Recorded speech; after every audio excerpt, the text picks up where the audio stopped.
Joe Putnam here in Kentuckiana, getting ready to dig my sweet potatoes beds. I've already dug the 4 short ones, now I'm digging the 2 long ones. These are just I don't have anyone else around today to help me, so I've actually got the camera setting on the little insulator on my electric fence post to take a short video. It's just going to be a rough video, no editing or fancy stuff. Yesterday I cut away all the vines and just, and pulled and drug them off because I had very thick, vigorous vines. And it's too much to do that and to dig them in the same day when you have 60 hills. So today I'm going to dig, and I'm just going to dig a couple of the hills right in front of you. These were bought and they're planted in raised beds, as you can see. I used black cow manure and organic bone meal. It's all organic growing. I watered them pretty heavily with spring water and when I got them established, and I weeded them pretty decently. We're going to see what I get here. I hope I'm in the frame. If not, well, I think pretty sure the sweet potatoes are. Let me check one more time. Yes, the end of the box where I'm digging is in the frame, so we'll go with that. May actually get up here to get some leverage on them. And I often get some pretty big ones, like almost football size. We'll see if I get anything huge like that this year. Which I know I will because I already have from the other beds. But okay. Broken free. That is my first plant here. Nice. Couple smalls. Couple that are decent for baking size. Nothing huge. Another little guy right there. I think I see a big one peeking up from the next one though. At the top of the mound where the plant meets the potato. Yes. Yes, we have a big one here.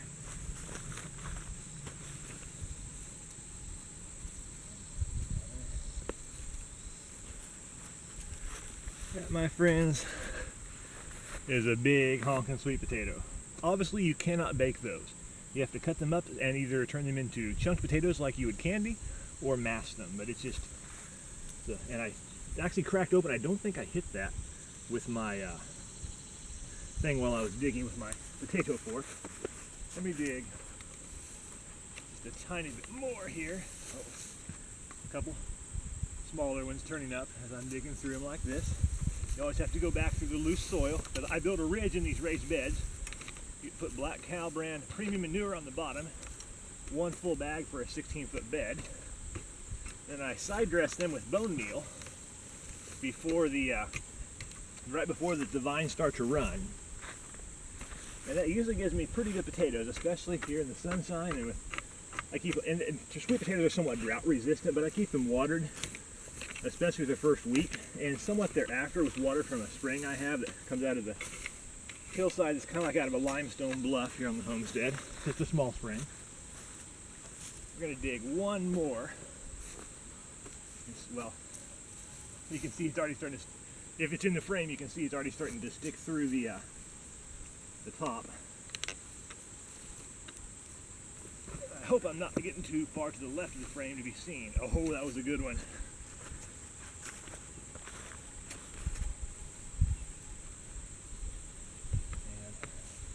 Apologize, I have no one to hold my camera today, so I'm just kind of here on my own and look at those.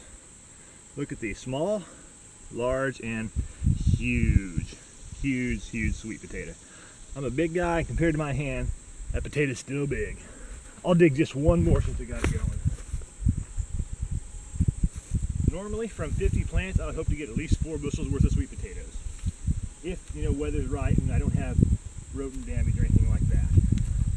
And I probably will this year also.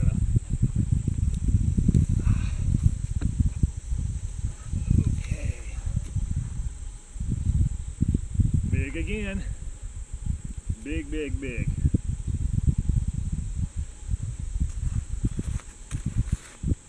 And most people would not want them that size because they think of sweet potatoes as something you bake, eat occasionally, especially around holidays or whatever. But if you eat them year long, and you like candy sweet potatoes, or chunk them up for oven roasted or mashing, you get, I guess, more bang for your buck if you let your sweet potatoes get really big before you dig them. These raised beds are nothing fancy, just treated deck boards, 4 deck boards high,